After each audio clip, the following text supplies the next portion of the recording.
Yeah. What's up, folks? What's up? How you doing today, everybody?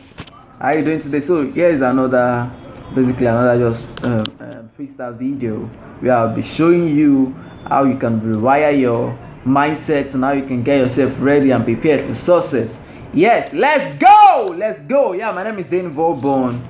I'm a Nigerian, and then I'm someone so interested in developing a good mindset and then a mental health that will position you as a person to get to where you want to go in life. Because this life, basically, we've lived in a society that is either we are believing in a kind of set of religious beliefs that try to bring our dreams and then hold them in a hold, and then hold our dreams so that we don't actually live out to be who we meant to be.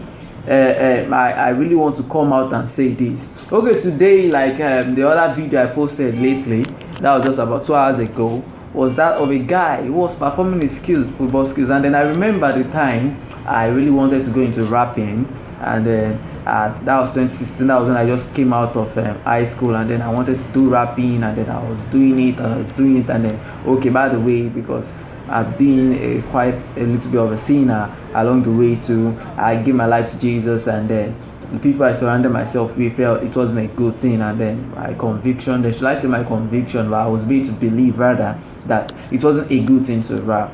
Understand? And basically that dream was killed. And then I've been this guy that I've been writing poetry since I was 8 years old, and I've been writing poems. And then if by 2016 I was thinking of doing rapping, and then you're telling me that it is not good, and then I had to pray that God take out this.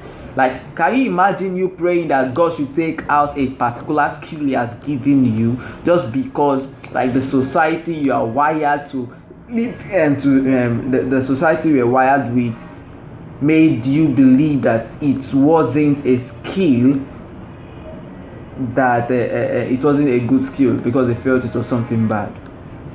I want you to understand right now that the society is a set of people that will continue to make you live below the standards that God has set for you. The society is a set of people that will make you live without achieving your dreams. Understand? So I want you to understand that everything you are to do in life, just do it your own way. Be assertive about the value you want to offer. Be determined about the life, the kind of life you want to live. Don't let your failure, don't let someone be the excuse of your failure in life. Understand? So if anybody is saying what you're doing is a sin, or what you're doing is wrong, or what you're doing, as long as it's a vision, as long as it's something in your heart, I want you to go do it and be responsible for your life. Peace out. My name is Dane Vaughn.